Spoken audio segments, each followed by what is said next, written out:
Good day. Today is Friday, 14th November 2025. And before I proceed with the rest of the video, let me remind you again to tick the like button if once you've watched and listened to the video or whatever part of the video you want to watch and listen to, and you decide that you've liked what you've heard and want to indicate that fact. Now, let me first begin with, again, another brief discussion of the situation in my own country, the political situation in my own country, which is Britain.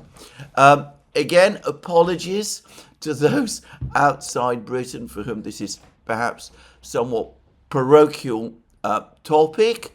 And by the way, apologies also to some people in Britain who I suspect are also, shall we say, less than excited by this story.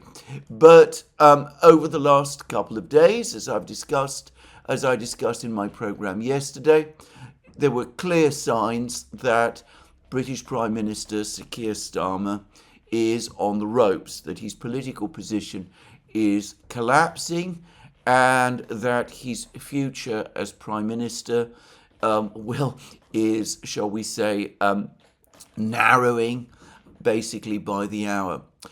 Well, the event which precipitated this crisis, this political crisis, if crisis is the right word, deliverance, some people would say.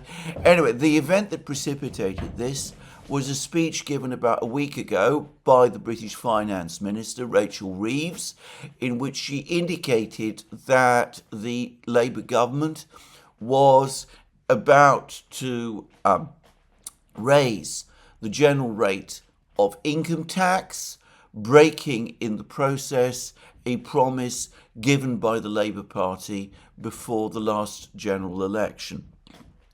Well, surprise, surprise, as it became clear that Keir Starmer's electoral political position was collapsing, last night we got news that the general rate, the increase in the general rate of income tax, which had precipitated this whole crisis, that has now been called off.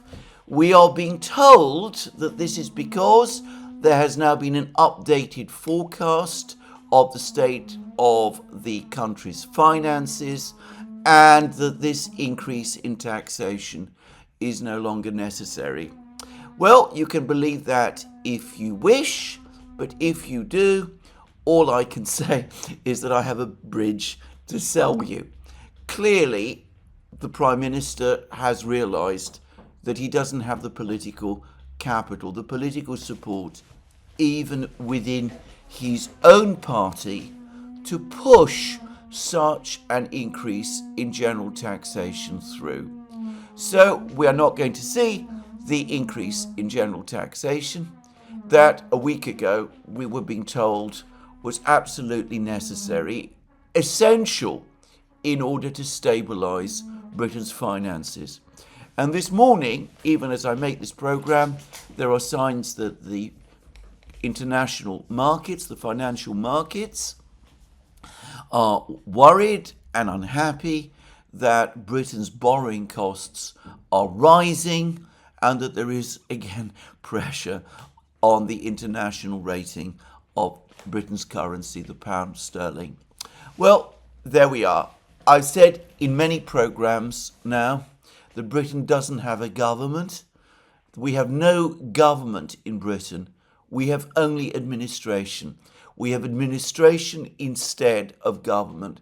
The government is unable to make major policy decisions about the economy, about pretty much anything else, and we've now had further proof. It cannot cut welfare spending, it cannot increase taxes, it has no economic plan, no political authority or capital, despite a 160 plus majority in the House of Commons. It cannot take any step in terms of the actual government of Britain. It can administer, but it cannot govern. As Some would say it is in office but not in power.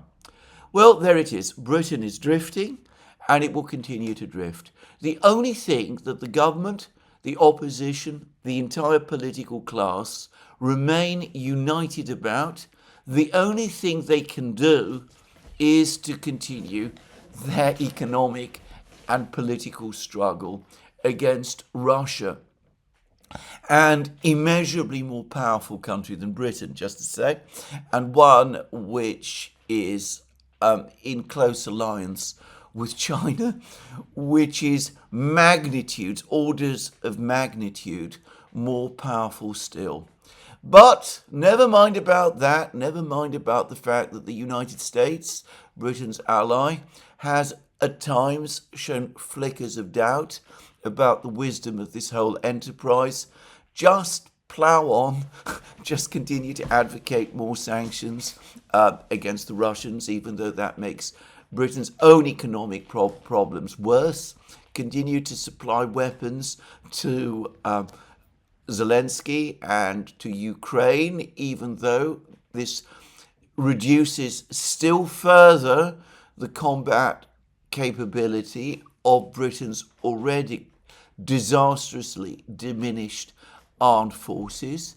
Go on transferring billions of pounds each year to Zelensky's budget, ignoring the reports of massive corruption in the process in Ukraine, which have now burst out into the open. And, of course, in the process, make the budgetary crisis in Britain, which, by the way, despite what the government is pretending this morning, is indeed very real, just go on making that even worse. That's the only thing you can actually do. You can't actually do anything else. Anything else, if you try to do it, runs into too much opposition. It puts the Prime Minister's position in jeopardy. It puts the entire government's position in jeopardy. So just go on doing that, even as it makes the overall condition of the country worse. Now, just to say a number of things here, I've discussed in many programs now how our Prime Minister, Keir Starmer, goes out of his way to embrace the Zelensky curse. It's perhaps fair to say that he is not the only one. The entire British political class is doing the same thing, and by doing it, they are making the entire country embrace the Zelensky curse. That is the first thing I wanted to say. The second is that, of course, Keir Starmer himself has only bought himself a small amount of time, perhaps a few more weeks, by this latest U-turn. His attempt to raise taxes and then his decision to cancel them, though it will calm the mood for a few days amongst his parliamentary party, it leaves nothing ultimately resolved. In a few weeks' time, all the worries, all the stresses, all the fears, all the concerns will come back with renewed force.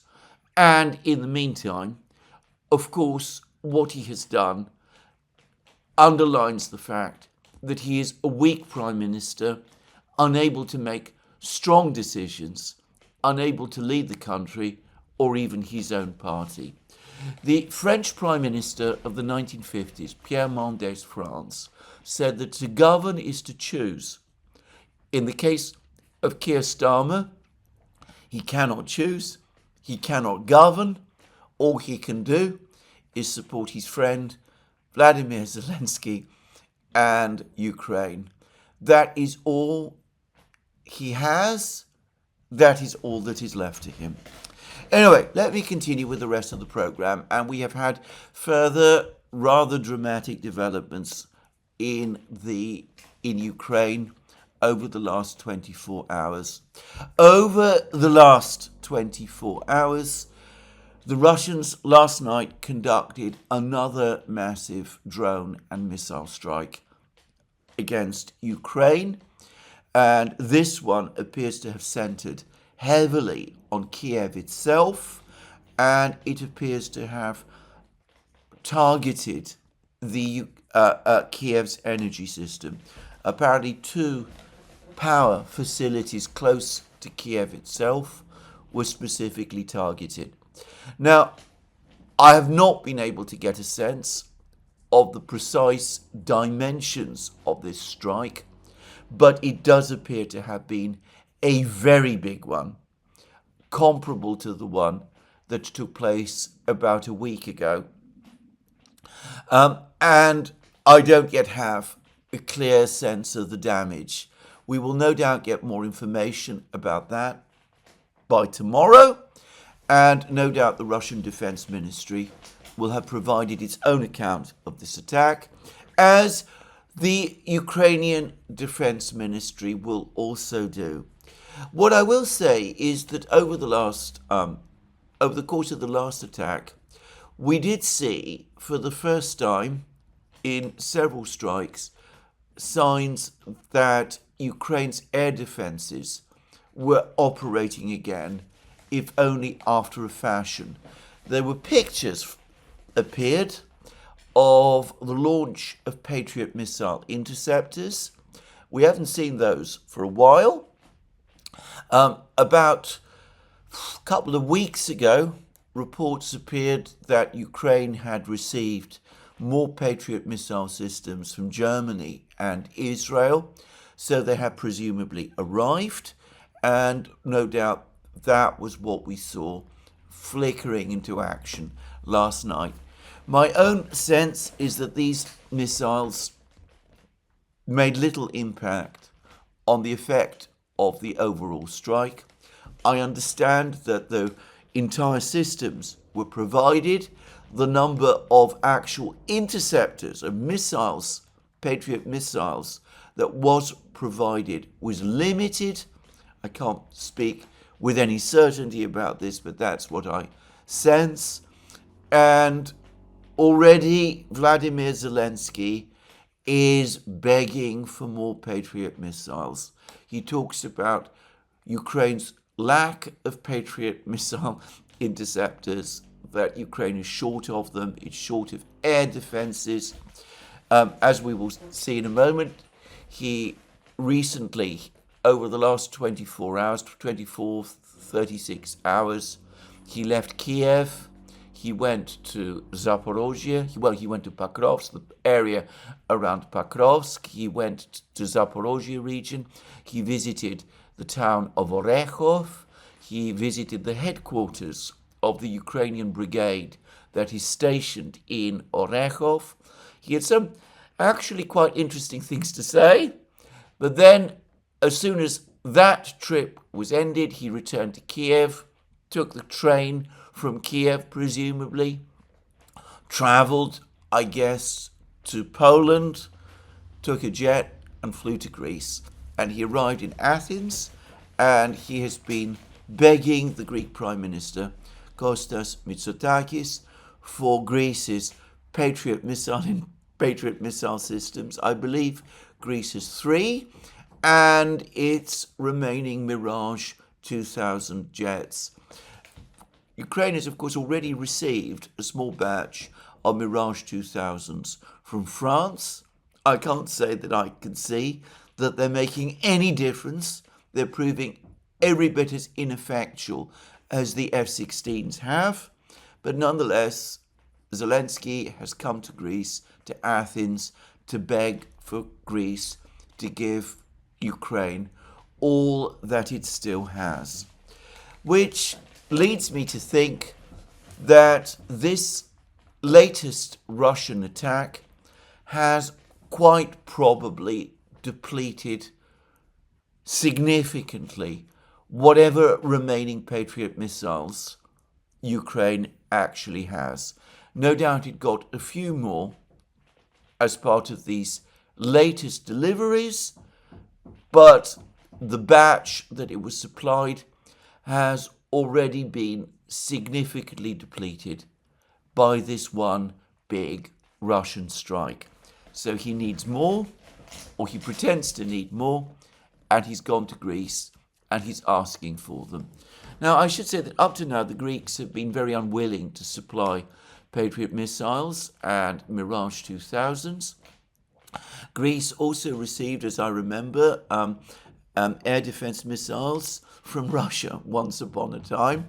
This was when relations between Russia and Greece were quite good.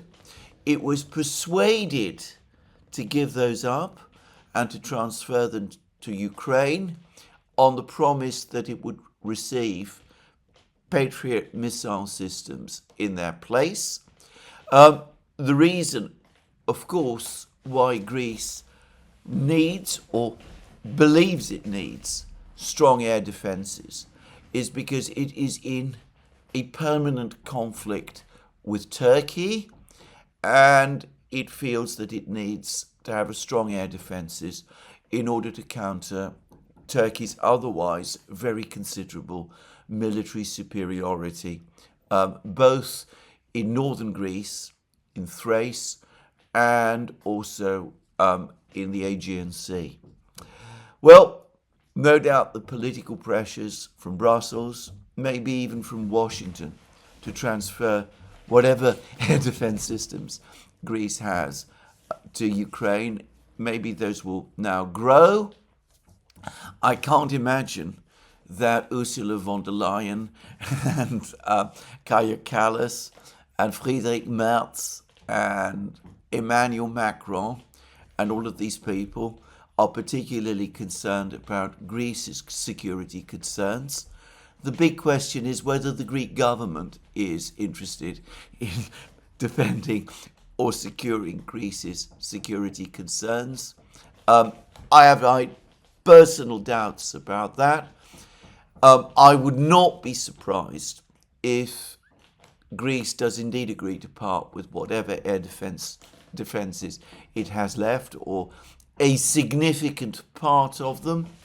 Though, of course, if it does, it will all be for nothing, because all of these missiles that Greece will give to Ukraine will quickly be used up, and Zelensky inevitably is going to come back and ask for more again, and always more, because of course he never gets enough, because he cannot get enough. Supplying Ukraine with weapons, especially air defense weapons, is like trying to inflate a balloon which has a hole in it. You can blow air into the balloon for as much as you wish. You can leave yourself desperately short of breath, but as soon as you stop blowing, the balloon will deflate again. It is bewildering that people in Europe especially, and so much of the commentariat, never get this. You still see endless demands: give Ukraine more weapons. All they need are a few more weapons. We're not giving them enough. We've given them enough to defend themselves, but never enough to win.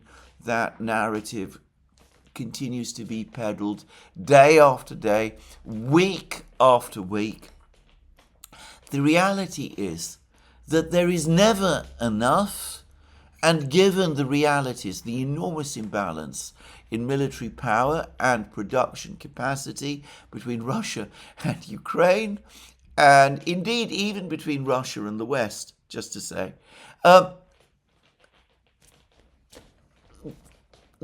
whatever number of weapons the West can afford to supply will never resolve the underlying problem. Anyway, there it is. We'll see what Zelensky himself manages with the Greeks, and we'll see what else the Europeans can come up with. I should say that there is a new narrative doing the spreading across Europe, which is that one of the reasons why Ukraine has been losing ground in so many places in the battlefields, supposedly, is because of the American government shutdown. This has supposedly brought weapons deliveries to Ukraine practically to a stop. Again, I don't know why people continue to fall for these stories. I doubt that weapons deliveries to Ukraine from the United States have stopped. And besides, what prevents European governments, who are supposed to be financing these weapons deliveries, from contacting directly the weapons suppliers, and indeed the Pentagon, and trying to get the weapons? After all, the whole problem with the American shutdown is supposed to be a cutting off of funds. Isn't that precisely what the Europeans are supposed to be giving the United States in return for the weapons? Of course, the reality is the United States is short of weapons, or at least certain types of weapons, and the Europeans are short of money, or at least some types of money from the European budget, to be precise. But it is nonsense to say that it is the American shutdown that is the source of Ukraine's existing problems. Of course, there are alternative views. Friedrich Merz, the Chancellor of Germany, is again basically saying that the major problem why Ukraine isn't able to withstand the Russian advance is because it won't conscript younger people. And he is complaining angrily about the fact that Ukrainians are coming to Germany rather than staying in Ukraine and fighting for their country. Zelensky, by the way, has given a rather sharp response to this. He says that Ukraine is recruiting 30,000 men a month, a figure, by the way, which I believe to be wildly exaggerated. But anyway, Ukraine is recruiting 30,000 men at once, that he understands the situation on the battlefronts, that those who don't, in Europe and in the United States and elsewhere, have no right to pontificate about this topic. Just for once, just on this one occasion, I find myself agreeing with him, by the way. I find the whole business of European governments and American politicians trying to strong-arm the Ukrainians into rounding up and sending more and more of their people to the slaughter. I find it absolutely chilling. But anyway, that narrative is also there, that Ukraine is not short of manpower. It's just not using its manpower efficiently. It is not really coping with the demands of the war, and that what it needs to do is to just round up more of its people, especially its young people, and send them to the battlefronts to die. Now, I would say, though, even though I've said that on this issue for once, I do agree with Zelensky, that part of the reason this continuous narrative in the West exists is precisely because the Ukrainians have spent so much time and political capital minimizing the extent of their losses.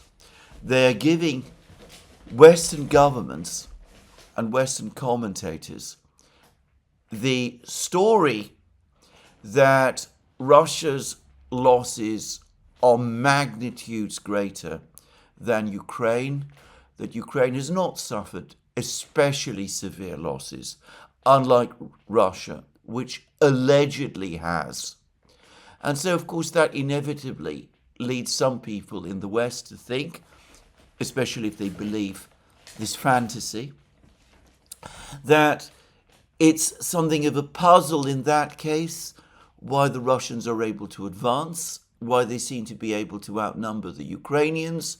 Surely it must be because the Ukrainians are not using their manpower efficiently, and all they need to do is to do that, and then everything on the battlefronts will be right. If you tell one story that is plainly false, and I've said many times that I believe I know the true level of Ukrainian casualties up to the 1st of August, know it, well, from authoritative sources. That's all I will say. And I know how bad they really are.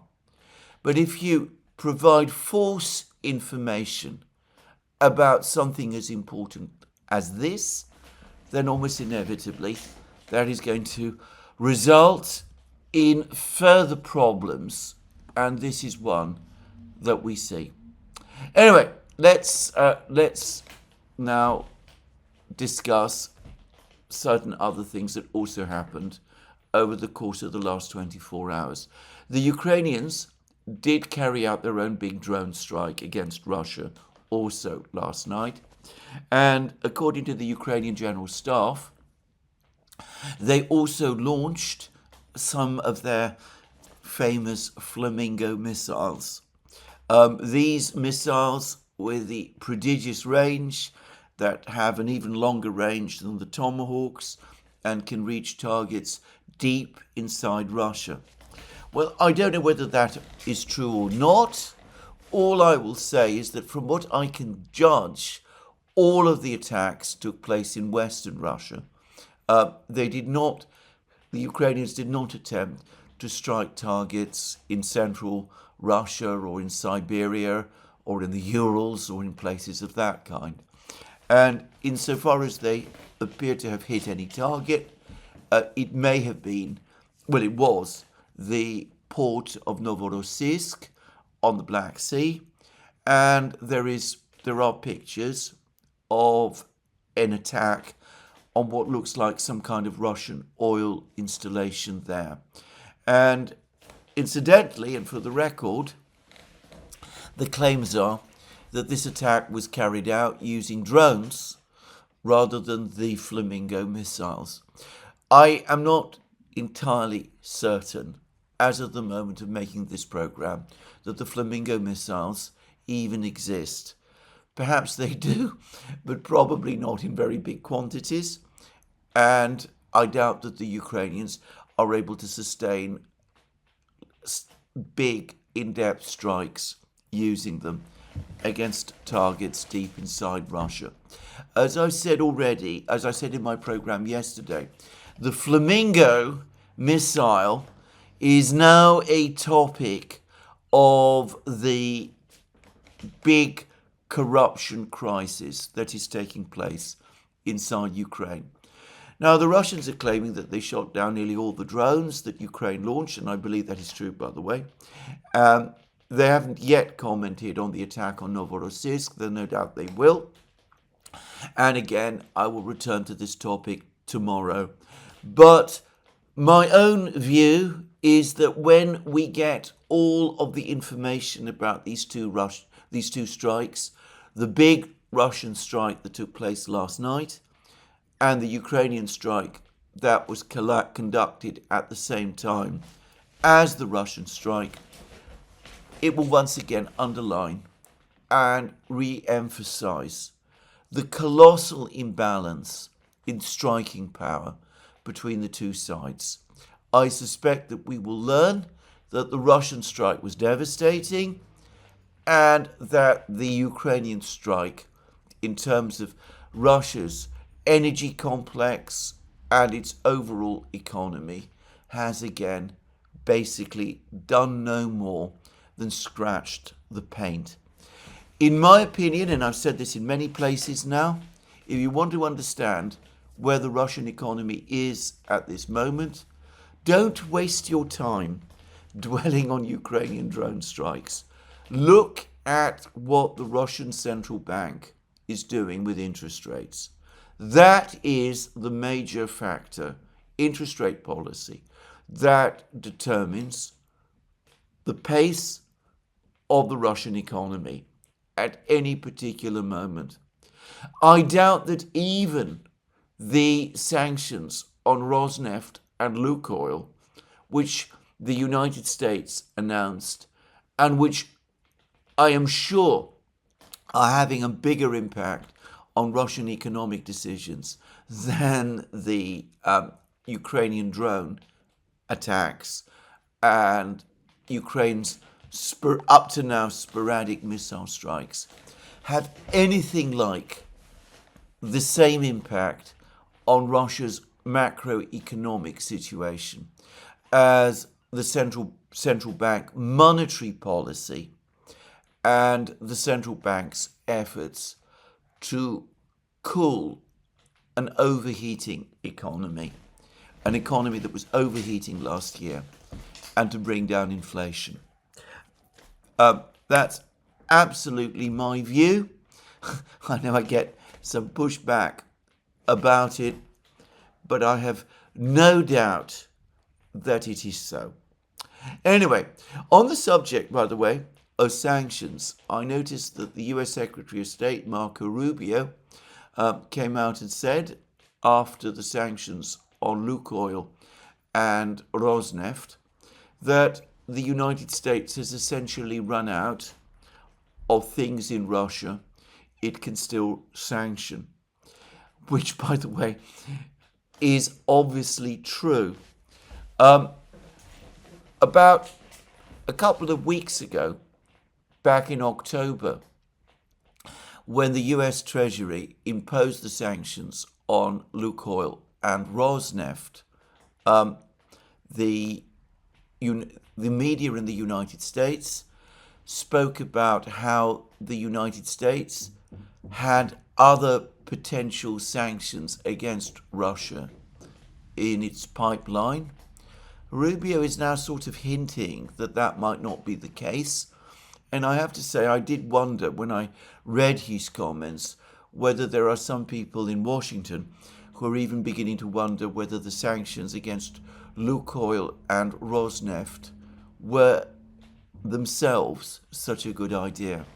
There's said to be concerns in Europe that problems with refineries, Lukoil owned refineries in Romania and Bulgaria might cause an oil shortage.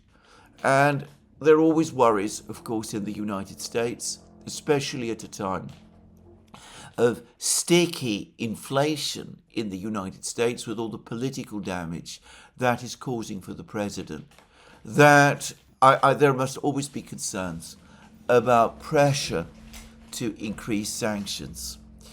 In a program we recently did with him on the Duran, Robert Barnes, the US attorney, said that the pressure to impose the sanctions on Lukoil and Rosneft came from the Treasury, from US Treasury Secretary Scott Bessent, who continues to believe that the Russian economy is fragile and all that it needs is a little push and it will come collapsing down.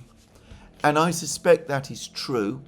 I suspect the State Department, which does have its own intelligence agency, by the way, is on this issue now more skeptical, even though the State Department, to my knowledge, is heavily dominated by neocon thinking.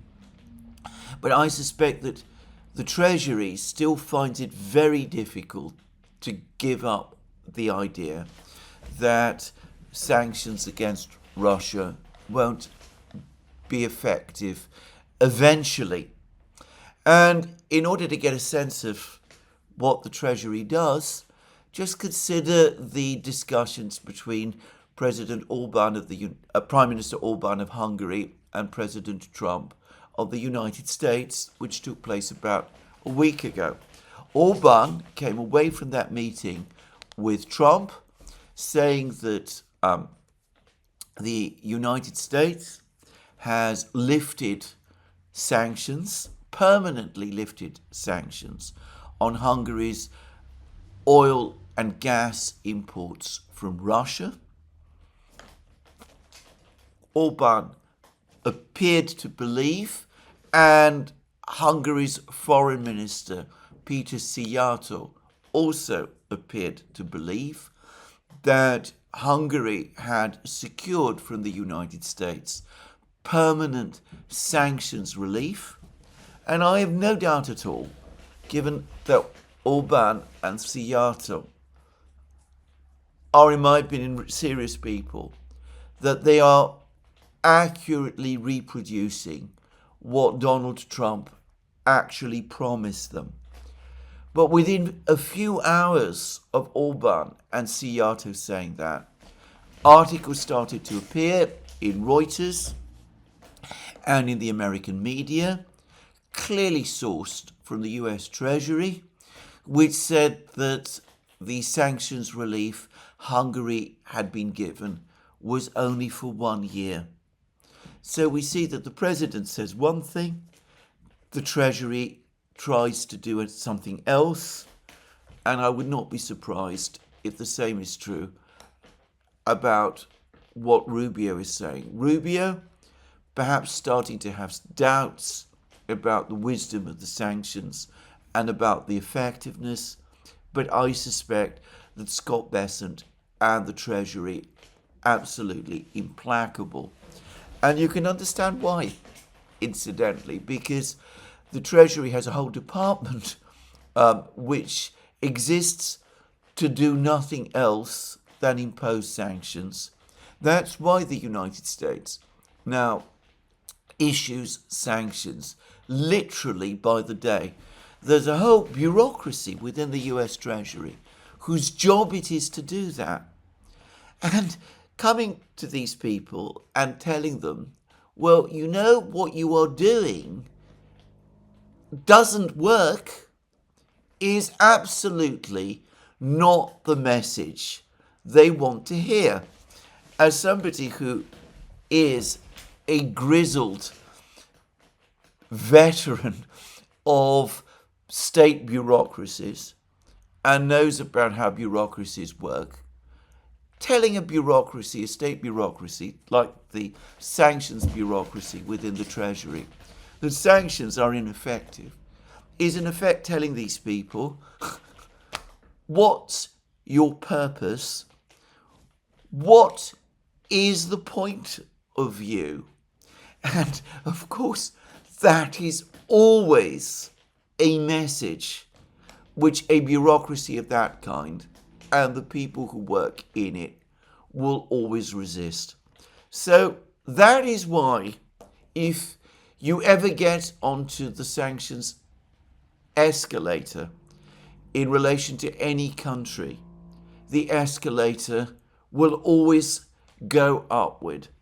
Whatever the political views of the President and of the Secretary of State, the pressure from within the Treasury Department and its various allies on this question across the bureaucracy will always be to escalate and increase sanctions, and never at any point in time to rescind them. Countries that have to deal with the United States need to understand this and understand that if there are ever sanctions, the United States is never going to reverse them. Anyway, that is to some extent a diversion. Let me turn now again to the military situations and on the battlefronts, and they have indeed been dramatic. We've had further news from Zaporozhye, from the Zaporozhye front lines, and of course Zelensky went to Oreov, where, as I said, there is still apparently a functional brigade left of the Ukrainian military there. Apparently it's one of the best remaining brigades that Ukraine still has. And there is some speculation in the Russian media today that this brigade is going to be reassigned from Oreov to the area of Gulyapolye to contain the crisis there. The problem with doing that, however, is that Oreov itself is now under pressure.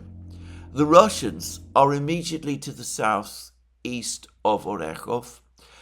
About a week ago, about 2 weeks ago, the Russians appeared to have captured the greater part of the village of Malaya Tokmachka, which is located immediately to the southwest of Oreov.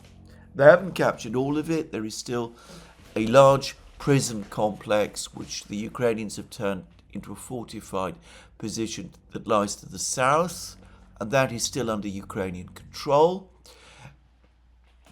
But anyway, the Russians are very close to Oreov itself. The Russians also have, of course, well-established positions south of Oreov in that once famous village of Rabotino, which the Ukrainians fought so desperately to capture over the course of their 2023 summer counteroffensive. Rabotino is now firmly under Russian control, and as I remember, it's located only about a few hours away from Oreov itself. As I remember, the assumption at the start of Ukraine's summer 2023 offensive is that Ukrainian troops advancing from Oreov would be able to capture Rabotino over the course of the first day of Ukraine's summer offensive. So that is how close to Oreov Rabotino itself is. And of course the Russians are also strongly positioned to the west of Oreov. The Russians are continuing their advances along the east bank of the Dnieper River towards the city of Zaporozhye. As I discussed in a program recently, the Ukrainians have now had to withdraw, or evacuate rather, the population from certain villages immediately south of the city of Zaporozhye itself. And the importance of that is that that puts the Russians in a strong position to complete clearing the small fortified town of Stepnogorsk. The reports are that that has now almost entirely fallen under Russian control. And if the Russians control Stepnogorsk, then that also puts them in a position where they can attack towards Oreov from the west. So transferring a strong brigade guarding Oreov, transferring it to the east to deal with the crisis around Gulyapolye, risks a Russian attack on Oreov. And, well, some would say, I would say, that Oreov is even more important than Gulyapolye, which is the town in the east of Zaporozhye region, which the Russians are strengthening. And if the Ukrainians were to lose Oreov, well, they would very quickly lose Gulyapolye after that, and it would be an even bigger crisis for them. But I am not an expert on these things. It may be that the Ukrainians do have a plan and that they can transfer this brigade from Oreov to Gulyapolye and the areas around it, and that there's still enough men to hold Oreov. And it could also be that the Battle of Stepnogorsk still has some way to go, and the Battle of Malaya Tokmachka also undoubtedly still has some way to go, and the risk of doing it would not be so great. Perhaps more interesting in immediate terms, however, is Zelensky's trip to the Pokrovsk area. Because Zelensky, the same man who a week ago was saying that there were only 260 Russian troops in the whole of Pokrovsk, who said it was completely untrue that the Russians had encircled the Ukrainians in Pokrovsk, the man who said that the Ukrainians were conducting a mopping up operation in Pokrovsk and the situation there was difficult. It was very, very far from critical. The man who was saying that Russian claims about Pokrovsk were all lies. Anyway, over the course of this visit, not to Pokrovsk itself, but to the areas around it, Zelensky said that, yes, he had no objection at all for a Ukrainian withdrawal from Pokrovsk. It was untrue that he was demanding that the Ukrainian troops in Pokrovsk fight to the bitter end, that, on the contrary, it was for the military and the military to make the decision, and he would accept whatever decision the military had made. And, well, I take that as conclusive confirmation that the Russians are indeed now in full control of Pokrovsk. There may still be some mopping up to do for the Russians in one or two places, but even Zelensky is now reconciled to the reality that Pokrovsk has passed completely under Russian control. Now, a couple of days ago, I discussed a public argument that took place between the chief of Ukraine's General Staff, General Gnatov, and Zelensky himself, a quarrel that took place in public. There was film of it, over the course of which Gnatov told Zelensky that in connection with the Pokrovsk situation, the Ukrainian General Staff was going to make certain important military decisions, that these military decisions would not be disclosed until the full consequences of them became clear, that doing so would be risky, disclosing the information would be risky, disclosing it prematurely, and that Zelensky himself was clearly extremely unhappy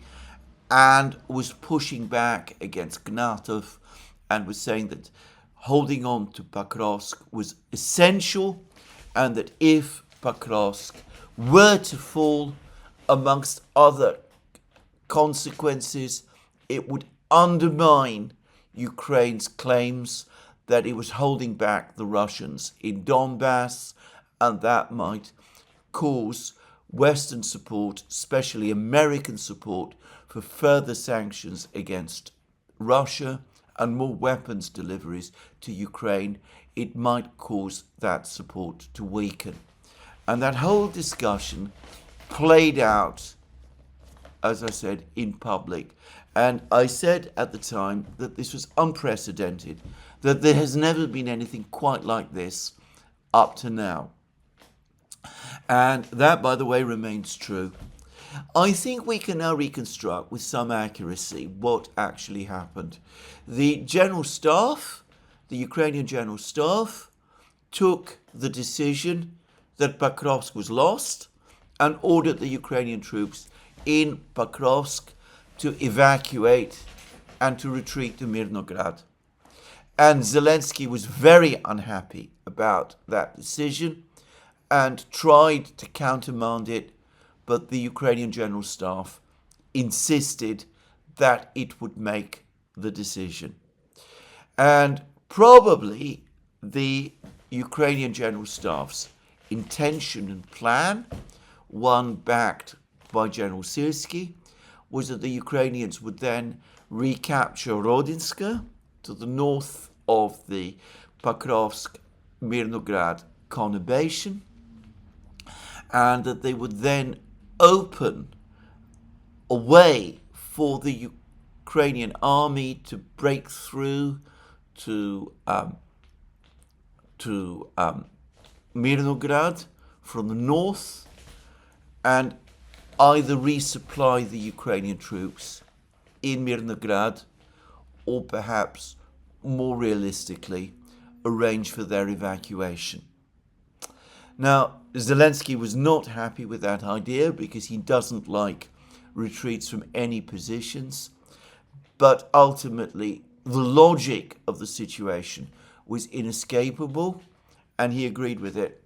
Now, if I'm right about that, then that suggests again that even the Ukrainian General Staff has lost touch with the reality of the situation, because Mirnograd is actually located deeper inside the cauldron, the Pokrovsk-Mirnograd cauldron, than Pokrovsk is.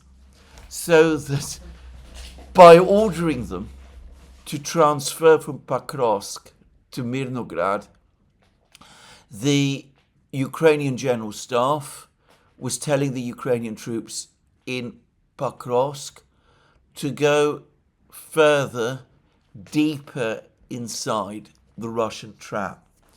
My guess is that what created all this confusion and muddle was again a cascade of false reports about the supposed success of the Ukrainian counterattacks in the areas of Rodinska and Kucherev Yar and all of those sorts of places.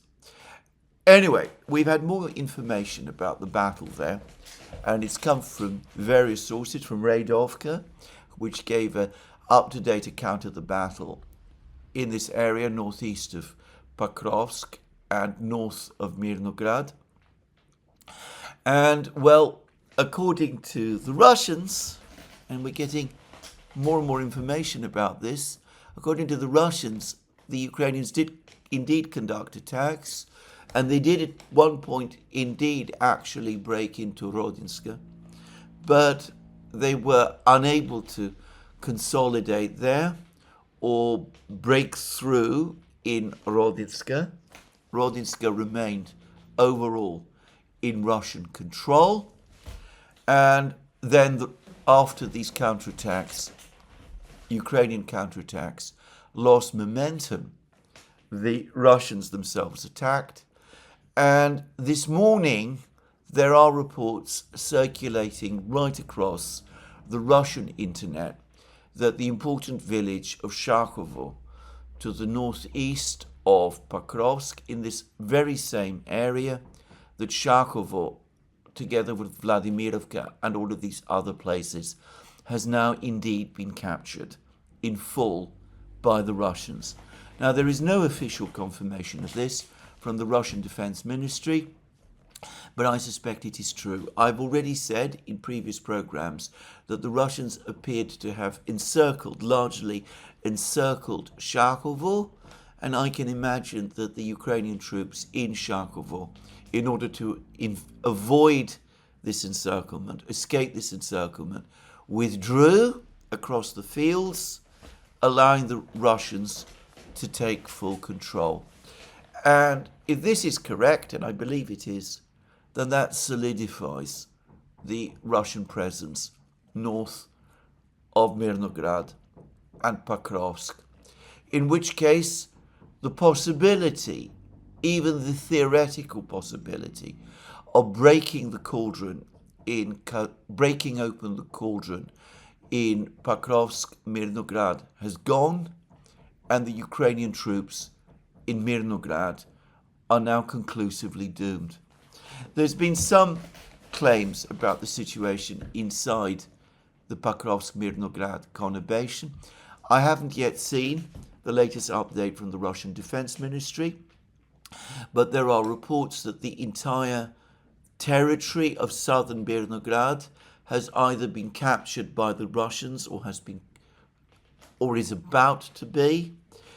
There is video footage of Russian soldiers on the Dimitrov mine, located just to the east of Mirnograd, but I believe the Russians have been in control of this mine already for some time. If these reports are indeed true, that the Russians control southern Mirnograd or are about to gain control of southern Mirnograd, then as I've said already, the entirety of the territory within the cauldron where there is still Ukrainian resistance has probably shrunk to about a quarter of the size that it was, say, a week ago, and the Ukrainians are now tightly trapped. What the Ukrainian General Staff, what Zelensky is going to do in connection with all that, I have absolutely no idea.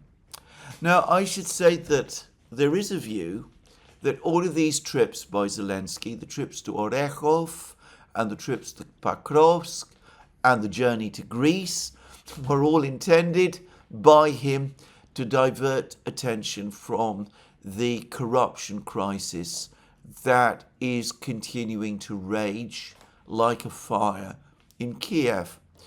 What Zelensky was seeking to do was to give the impression that he is there in full control. He's still the overall president, the battlefield commander, and all of these things. And he believes that appearing close to his troops, close to the places where the battles are being fought, that all of this somehow strengthens his position and strengthens his position politically in Kiev. Now, I am sure that this does indeed represent part of what has happened.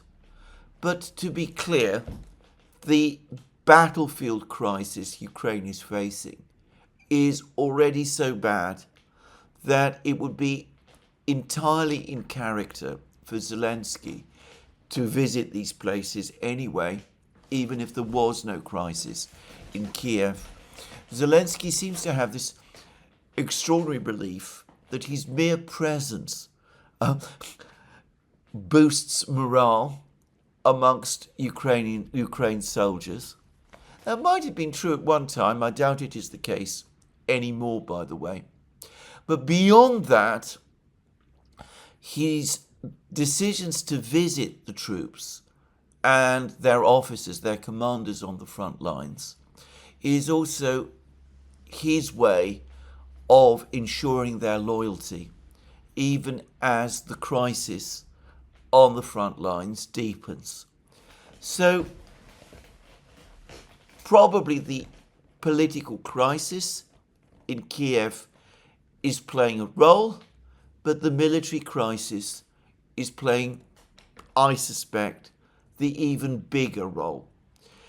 In truth, in my opinion, the political and the military crisis and the economic crisis that Ukraine is facing, all of them go together. There would not be the political crisis in Kiev that we are seeing now if the situation on the front lines was actually stable. The political crisis is a function of the military crisis, and the economic crisis also is a product of the war, or rather, I should say the energy crisis and the budgetary crisis are a function of the war. Every part of this is part of a single whole. It is the product of a war in which Ukraine now is rapidly descending. Again, there is an unwillingness on the part of some people in the West to acknowledge this truth, but to say it straightforwardly, to me it is obvious, and the amount of energy and investment and commitment that would now be needed to turn the situation round is frankly so great that I just don't think that the political will in the West exists any longer to have it done. I said that there are some people who still have illusions about this. One of them I noticed was the former head of the British intelligence services. He's just given a long interview, very uninteresting interview mostly, I thought, by the way, to the Financial Times. It didn't stay up on their front page, by the way, for very long. But anyway, I noticed and was left gasping by his claim that the war in Ukraine is still winnable. This is an interview this person gave in Istanbul. He said that the war is still winnable. Vladimir Putin is part cold-blooded realist, part ideologue. In the war in Ukraine, it is the ideologue who prevails. His fixation to reconstruct the Russian Empire and his belief that Ukraine has no right to exist. That in this conflict, the ideologue and the cold-eyed realists in Putin are supposedly in conflict with each other. All you need to do is ramp up the sanctions even further to the point where Putin's position in Moscow will be under threat. And if you do that, Putin will end the war and the West will win, and therefore the conflict remains winnable still. I have to say, this interview left me gasping, and it does really seriously make me wonder about the kind of intelligence, if that's the right word, about Russia that the British intelligence agencies are working with. In my opinion, to the extent that there is a potential challenge to Putin in Moscow, it does not come from people who want him to end the war, and he would run risks, not if he continues the war, including under sanctions pressure, but from people. The challenge comes from people who think he is not going hard and fast enough, and who would challenge him if he ended the war prematurely before Russia's goals were achieved. That is the reality in Russia today. It has no connection at all what British intelligence appears to believe. Anyway, I'm not going to dwell on that, but as I said, analysis, if this is the analysis that the British government is getting about Putin's calculations, then in my opinion they could not be more completely wrong. Anyway, let's move on. Let's not waste time maybe with the erroneous ideas of British intelligence officers. I will round out with a quick summary of the situation on the front lines. Russian officials are saying this morning that the battle for Kupiansk is indeed almost ended. There's claims from various Russian officials that the Ukrainians are conducting what they call a reorganization of their forces in the Kupiansk area, which suggests that further attempts by the Ukrainians to break the cauldron in Kupiansk are now being abandoned. And there are reports that the Russians have captured an important village near Volchansk. and this is supposed to have some bearing on the battle in Kupiansk. I'm not sure how and why. Others can no doubt explain that. But anyway, the Russians seem to be confident that the Battle of Kupiansk is now at an end. And these same Russian officials, and I am talking about Russian officials, are now saying that the battle for Liman is now seriously restarting, and that the Russians are now making a concerted push to clear Liman as well.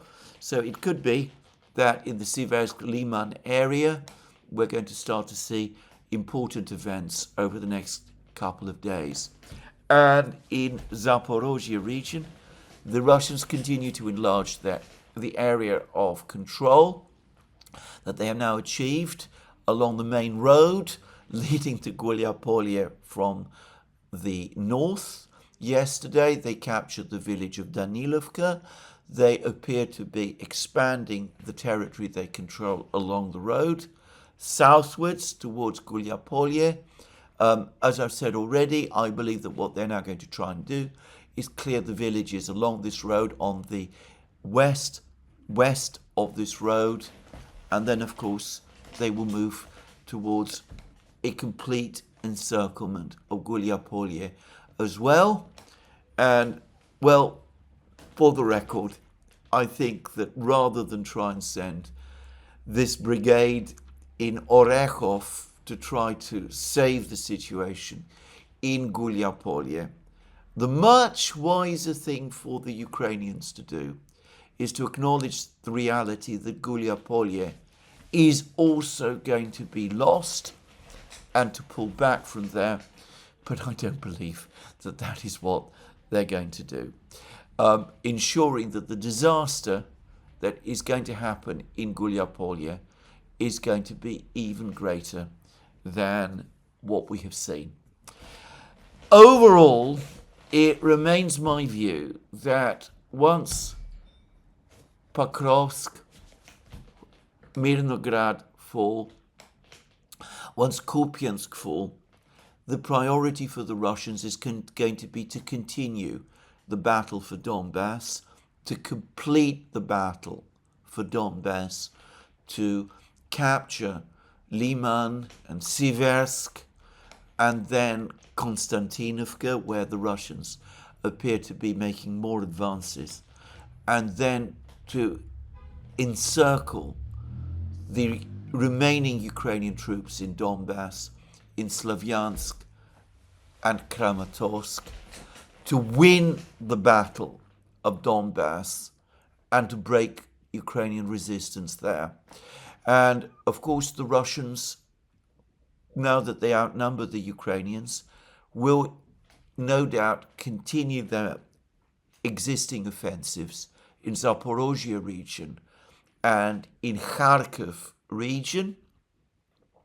But I think that those offensives will only be brought to full fruition with potential attacks, who knows, maybe on Zaporozhye city and Pavlograd and the city of Dnipro, and on Kharkiv itself, if that's not too ambitious, that the Russians will only do that once the key battle of Donbass has been done.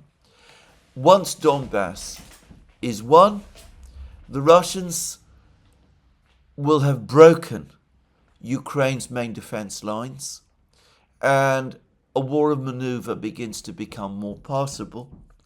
And at that point, operations in Kherson region, in Zaporozhye, against the city of Zaporozhye, along the Dnieper, in the north, become not only more practical, but much more attractive.